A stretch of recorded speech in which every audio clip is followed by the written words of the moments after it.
आपकी कलीग्स, आपकी कलीग्स। नानू, क्या ये सच है जो मैंने सुना है? क्या सुना तुमने बेटा? यही कि डैड ने दूसरी शादी कर ली है और किसी और औरत ने मेरी माँ की जगह ले ली है। बेटा ऐसा कुछ नहीं हुआ।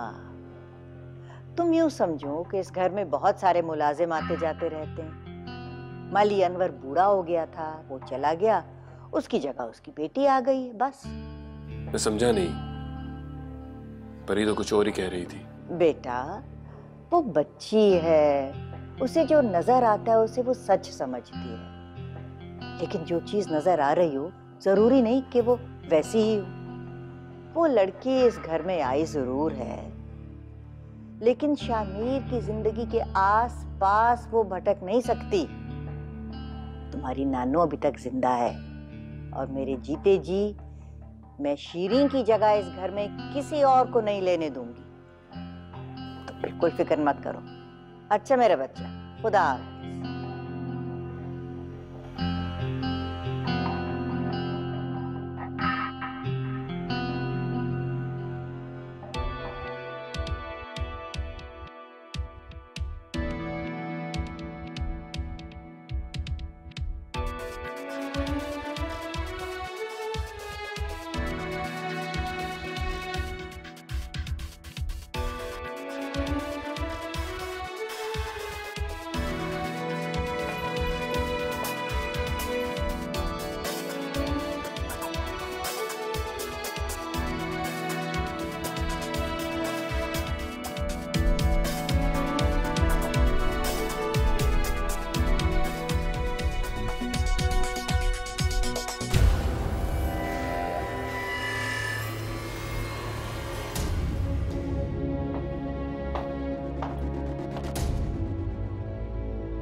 सुखरा, सुखरा, सुखरा। जी जी जी साहब। शिरीन बेगम की चीजों की तरतीब किसने बदली? जी पता नहीं, मैंने तो हाथ भी नहीं लगाया। तो क्या मैं गलत कह रहा हूं? तुम अच्छी तरह जानती हो शिरीन बेगम हमेशा हमेशा अपना हेयर ब्रश उल्टे साइड पर रखती थी और लिपस्टिक सीधे साइड पर रखती थी। तो फिर ये तरतीब किसने बदली? जी मैं सच्ची कह रही हूँ, मैंने तो हाथ भी नहीं लगाया। मैंने तो आज यहाँ की सफाई भी नहीं की है। मैं अभी ठीक कर देती हूँ। रुको, और खबरदार, आज के बाद इस घर का एक पत्ता भी इधर से उधर हुआ तो तुम लोगों की खैर नहीं, समझी? अब खड़ी खड़ी मेरा मुंह क्या देख रही हो? जाओ यहां से। जी। नॉनसेंस।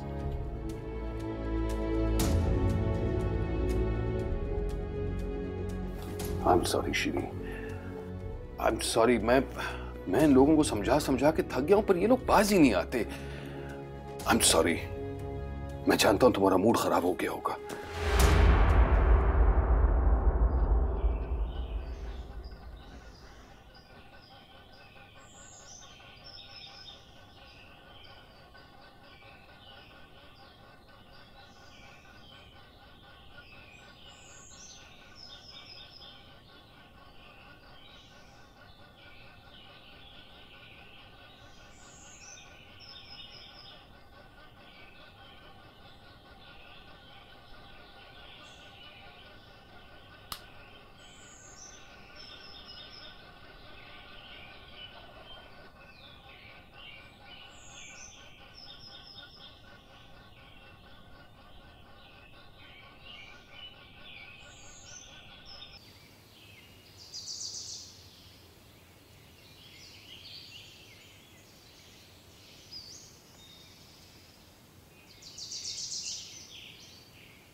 रजिया, तुम्हारी वजह से कल मुझे डांट पड़ी।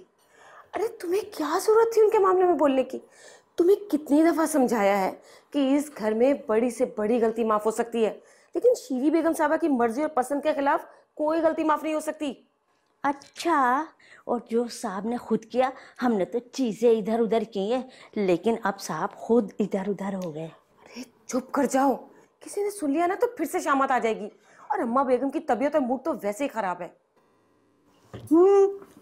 छोड़ो अम्मा बेगम को। वैसे अम्मा बेगम ने ठीक नहीं किया, चाहे वो माली की बेटी हो या साहब की दूसरी बीवी है, तो इस घर की बहू ना उठा के सर्वेंट क्वार्टर में फेंक दिया। अरे रसिया, हमारे तुम्हारे लिए ये तमाशा नया नहीं है। अरे मैंने भी एक सास भुगती है, और तुम्हारी सास ने भी फूलों में तोल के नहीं रखा हुआ था तुम्हें। सारी सासें ऐसी ही होती हैं। ये तो सास की भी सास है, डबल सास।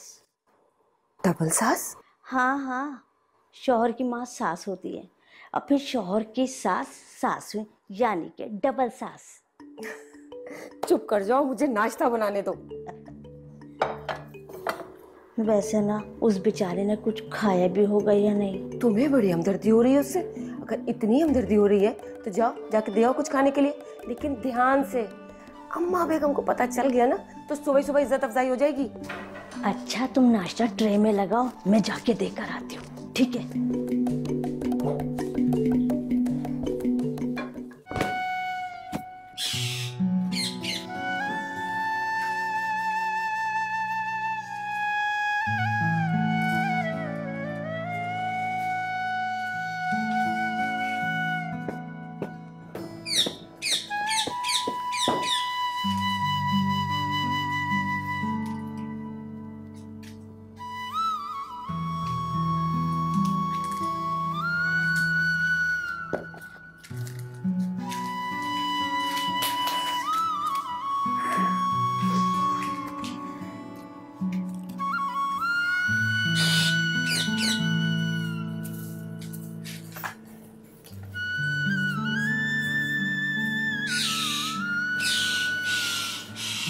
अरे कनीज बीबी, ये आप क्या कर रही हैं? लगता है इस कमरे की कई दिन से सफाई नहीं हुई। अब यहाँ रहना है तो उसको रहने के काबिल तो बनाना पड़ेगा। अरे तो आपको सारी जिंदगी यहाँ थोड़ी रहना है। मैं तो कहती हूँ आप जाके साहब जी को बता दें। मेरा ख्याल है कि साहब जी को पता ही नहीं कि अम्मा बेगम ने आपको यहाँ रखा हुआ है। मैं क्या कहूँगी उनसे जाके? यही कि आपको नौकरों के क्वार्टर में फेंका हुआ है। नहीं नहीं नहीं, ये तो मेरे अब्बा का क्वार्टर है। यहाँ तो मुझे बिल्कुल भी अजनबियत का एहसास नहीं होता, बल्कि जिन जगहों पे मुझे मजबूरी के तहत रहना पड़ रहा था ना, वहाँ मुझे बड़ा अकेलापन महसूस होता था। यहाँ तो मैं बहुत खुश हूँ। अच्छा, ये नाश्ता कर लो। मेरा रोजा है। रोजा? लेकिन अभी रमजान तो नहीं शुरू हुआ। नकली रोजा है, मन्नत मानी थी ना। असल में जब से मेरी शादी हुई है ना, तब से मैं दरबदर थी, कभी एक के आसरे तो कभी दूसरे के। अब्बा कहते थे कि अल्लाह ताला से कुछ मांगना हो ना तो उसे खुश करने के लिए इबादत की मन्नत मान लो। इसीलिए मैंने 100 शुक्राने के नफल और 1 शुक्राने का रोजा मान लिया था। अच्छा, ये मैं वापस लेकर जा रही हूँ, और शाम को आपके लिए रोजा खोलने के लिए कुछ लेकर आऊंगी, ठीक है? शुक्रिया।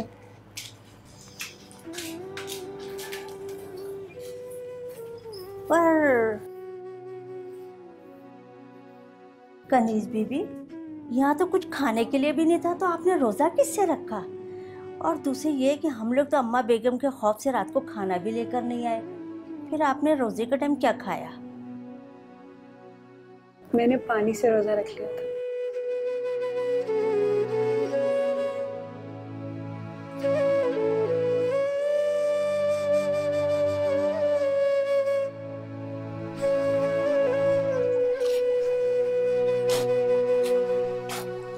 अब्बा। हाँ, शुक्र है अब्बा, आपकी नाराजगी खत्म हो गई।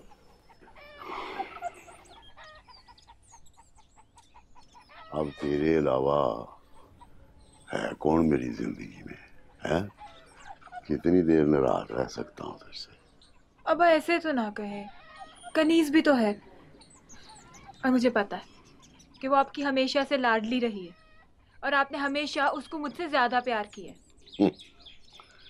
तू बन जा उसके जैसी, मेरा हर कहना मानने वाली। तुझे उससे ज्यादा प्यार करूंगा मैं कुछ भी कर लूं ना अब्बा, मुझे पता है ऐसा नहीं हो सकता। ले कमली ना हो तो।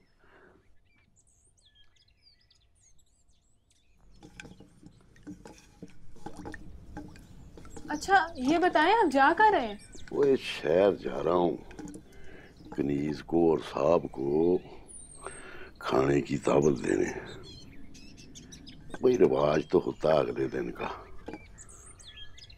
और हालात ही कुछ ऐसे थे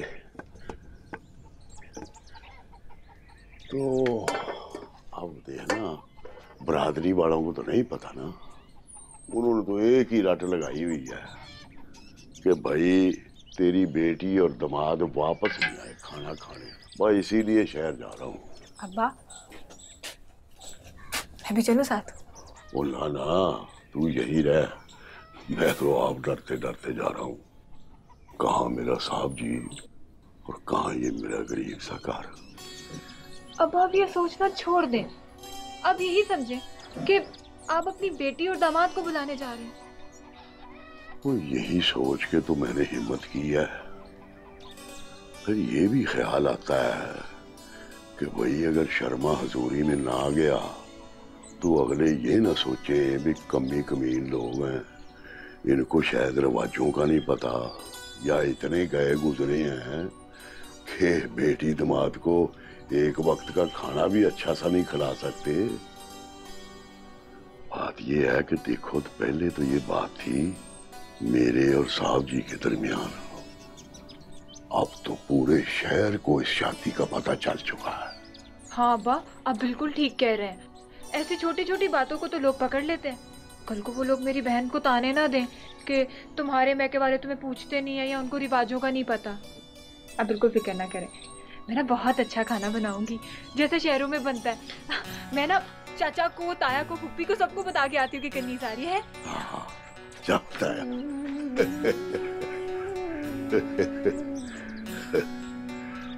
चली है ये। ला ला ला ला ला ला ला ला ला ला ला ला ला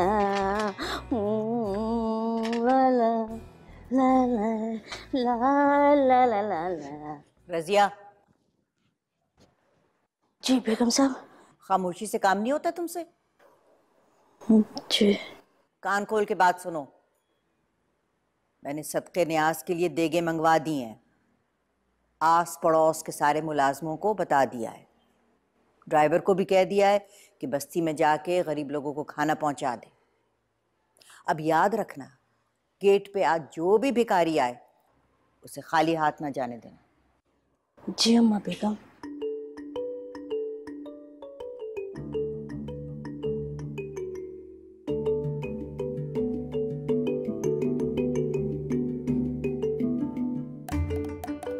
रजिया, किन सोचों में घूमो, जल्दी जल्दी काम करो।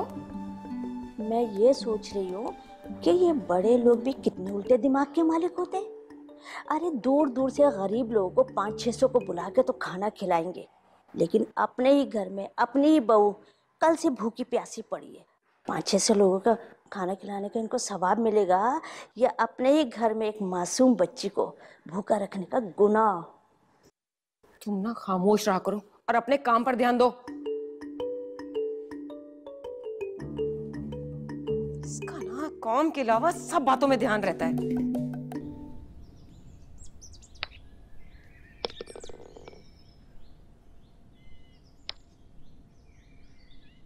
तो अम्मा बेगम का मूड कैसा है? ठीक। मेरा मतलब है कनीज को वहां देखकर उनका रिएक्शन क्या था? ओह, मैंने पूछा नहीं। उन्होंने तो बहुत शोर मचाया होगा। नहीं, ऐसी कोई बात नहीं। Really, that's very strange.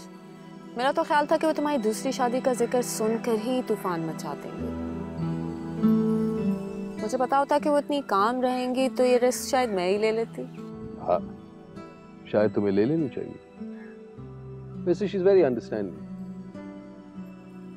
सुनो, मैं भी बहुत अंडरस्टैंडिंग हूँ। मुझे क्यों नहीं बताते? क्योंकि मैं जरूरी नहीं समझता। अम्मा जी मेरी माँ की तरह है। उनका हक बनता है सफीना कि वो मुझसे पूछताछ करे, मुझे बाज़पुर्स करे, और मेरा फर्ज बनता है कि मैं उन्हें मुतमईन करूं। इसके अलावा मैं अपने किसी भी अमल के लिए किसी के सामने जवाबदेह नहीं हूं।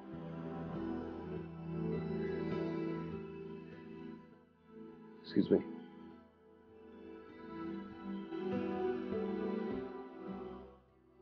शामी, मुझे कभी कभार समझ में नहीं आता कि तुम्हारी जिंदगी में मेरी क्या जगह? एक अच्छी दोस्त का। तुम अच्छी तरह जानती हो सफीना, तुम्हारे अलावा मेरी जिंदगी में ना कोई दोस्त।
अरे अरे, आप यहाँ कहाँ आ रहे हैं अंदर?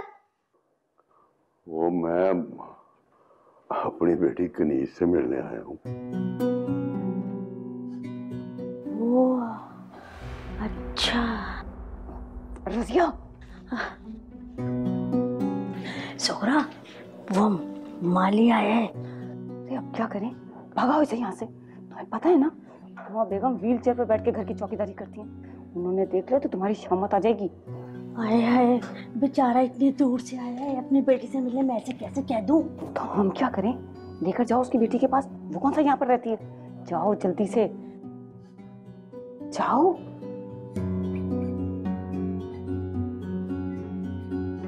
आए, मैं आपको आपकी बेटी से मिलवाती हूँ। चलो। अरे अरे, अंदर कहाँ जा रहे हैं आप? यहाँ आए मेरे साथ, आए।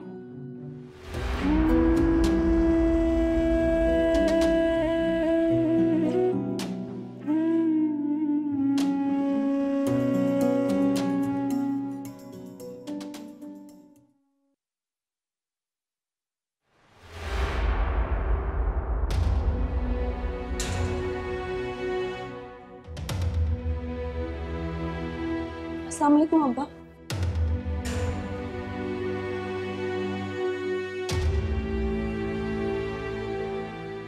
अब्बा वो मैं आपकी बहुत याद आ रही थी, मैं इसीलिए यहाँ आ गई थी। खुशबू आती है ना आपके इस कमरे से। साहब नया सामान रखवा रहे हैं मेरे कमरे में, वरना मैं आपको वहीं ले जाती। कनीज, बेटा तेरी ज़बान कुछ और बोलती है और तेरी आंखें कुछ और बोल रही है। याद है ना तुझे झूठ बोलने की क्या सजा मिलती?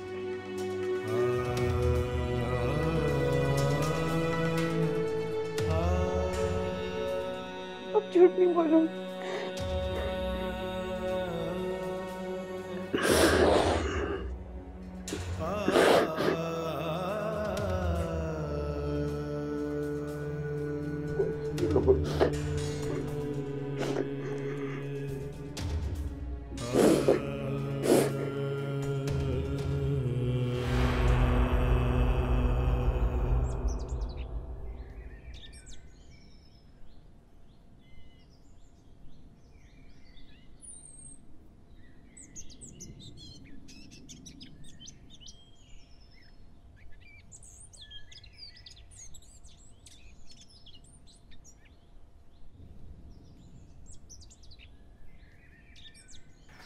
सलाम बेगम साहब जी।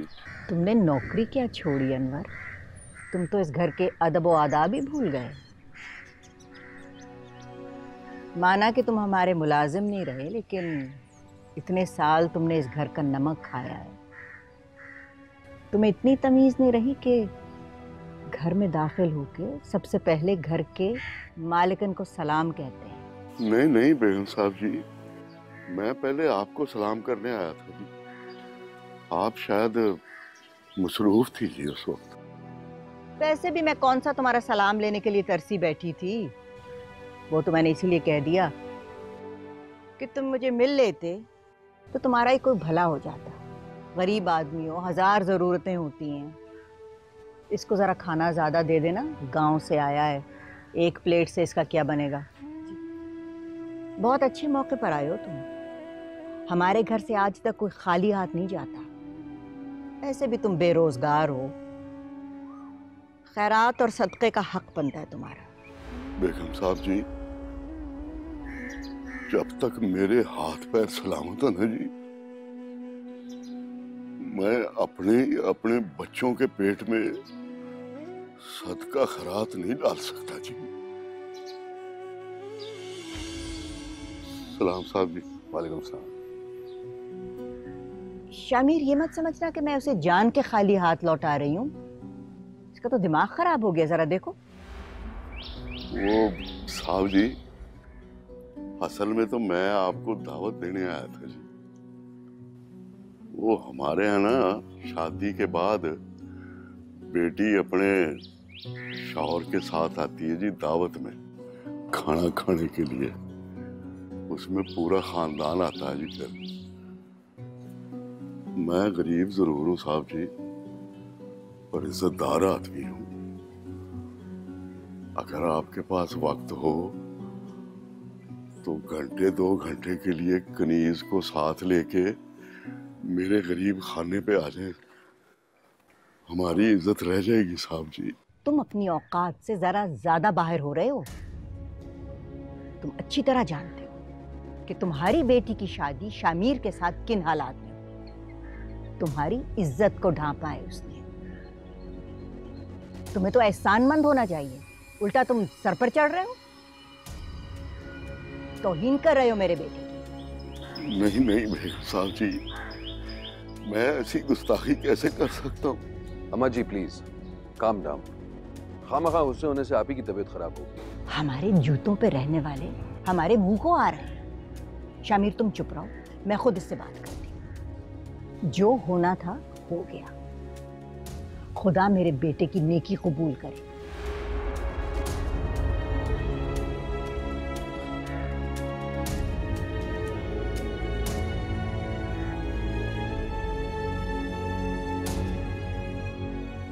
अली बाबा,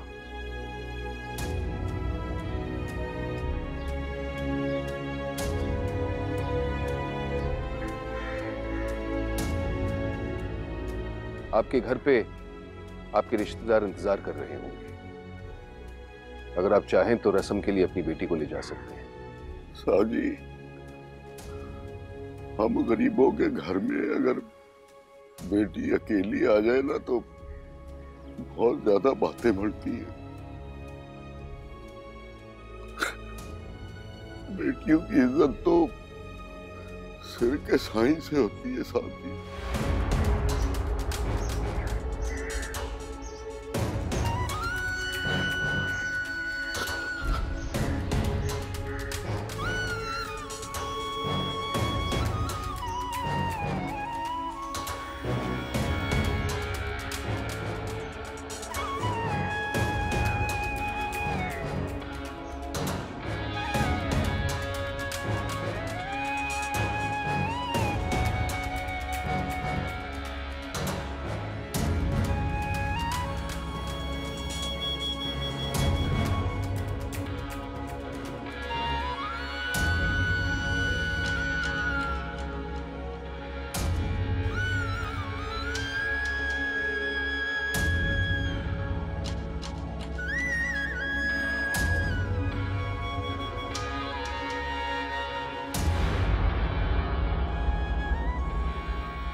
अब आप किस बात में नाराज हैं अम्मा जी?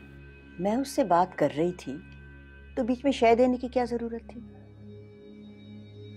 मैं जानती हूँ उन लोगों को उनकी औकात के मुताबिक उनके मकाम पे कैसे रखा जाता है।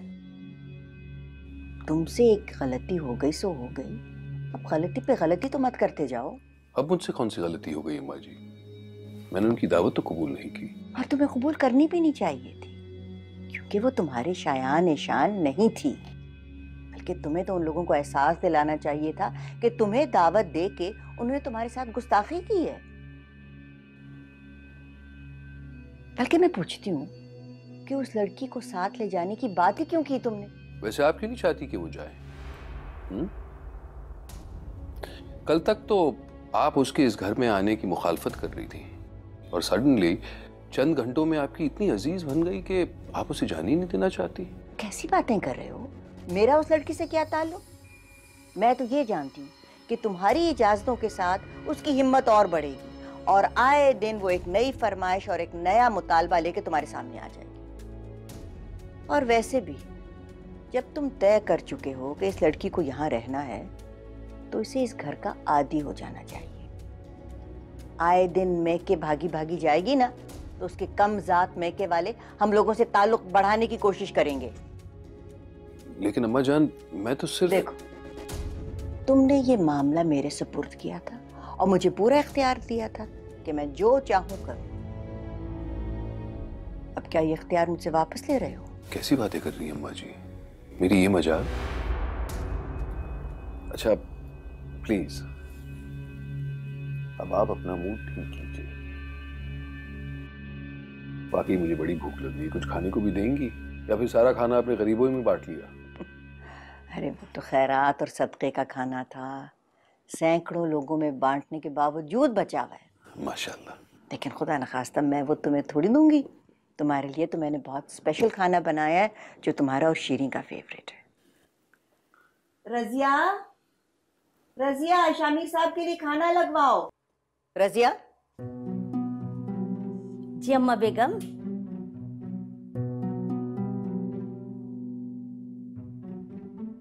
टेबल पे लगाने के बजाय ये खाना कहाँ लेके जा रही हो? बेगम साहिबा के लिए। कौन सी बेगम साहिबा? जी वो नई दुल्हन के लिए। इधर आओ, इधर आओ, करीब आ, और करीब।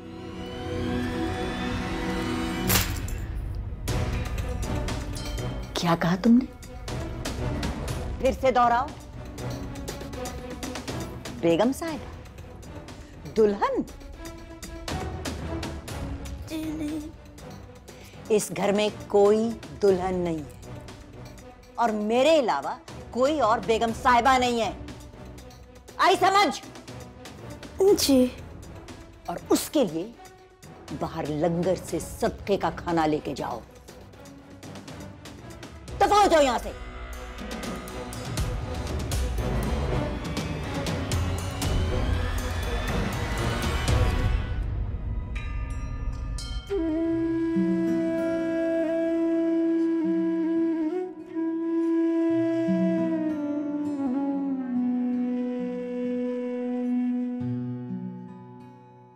कनीज बीबी,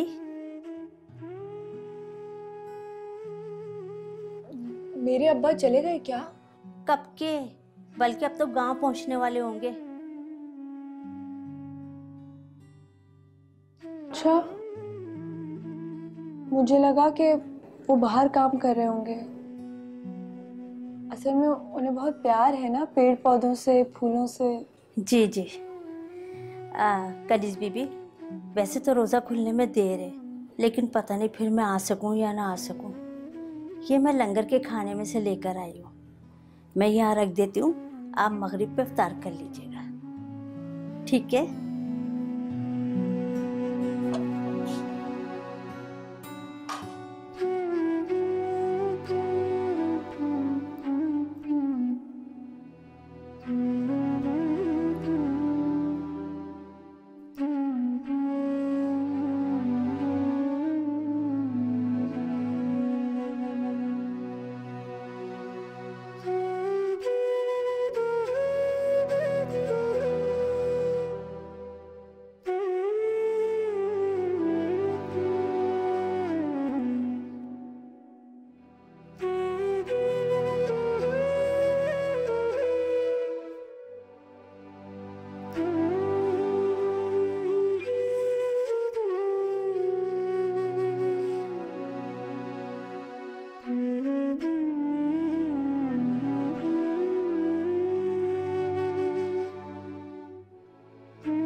अरे बेटा, ये नरगिसी कोफ्ते लो।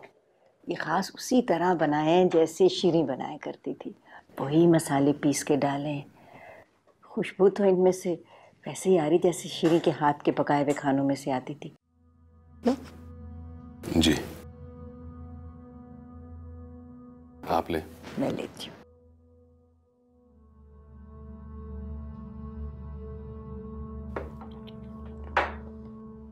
हाँ, ये भी लाओ रखो यहाँ। आइए, बुलाओ, खास तुम्हारे लिए बनवाया है। जी अम्मा जी, खुशबू बहुत उम्दा आ रही है। आपको याद है, शीरीं को पुलाव बिल्कुल पसंद नहीं था, लेकिन फिर भी बेचारी चुपचाप खा लेती थी, क्योंकि वो जानती थी अगर मेरी पसंद की चीज नहीं खाएगी तो फिर मेरे हलक से कैसे उतरेगी। लो, बिस्मिल्लाह, ये लो।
क्या हिम्मत कैसे हुई उनकी आपसे ऐसे बात करने की?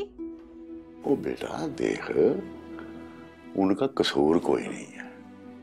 आखिर मैं कई सालों से उनका नौकर हूँ, और वो जो बड़ी बेगम साहब है ना, उनको नौकरों से ऐसे ही बात करने की आदत है। पर अब्बा आप नौकर बन के थोड़ी गए थे वहां पर, आप तो रिश्तेदार बन के गए थे ना। ओए हाँ ठीक है, बैठ बैठ, मैं समझाता हूँ तुझे। देख बेटा, मैंने सारी जिंदगी में एक बात सीखी है, और वही बात जो है ना, तू भी अपने पल्लू से बांध ले। बंदे को कभी अपनी औकात नहीं भूलनी चाहिए। अब ठीक है, किस्मत ने मेरा या मेरी बेटी का साहब जी से एक रिश्ता बना दिया है, पर पुत्र मुझे तो किसी वक्त भी ये नहीं भूलता कि मैं कितने सालों से उनका नमक खा रहा हूं। और वैसे भी बेटा, मैं बेटी का बाप हूं, और इस दुनिया में बेटियों के बाप को बड़ा कुछ सहना पड़ता पुत्र। ओ कुड़िए, ला चली ना हो तो नाराज ही हो गई।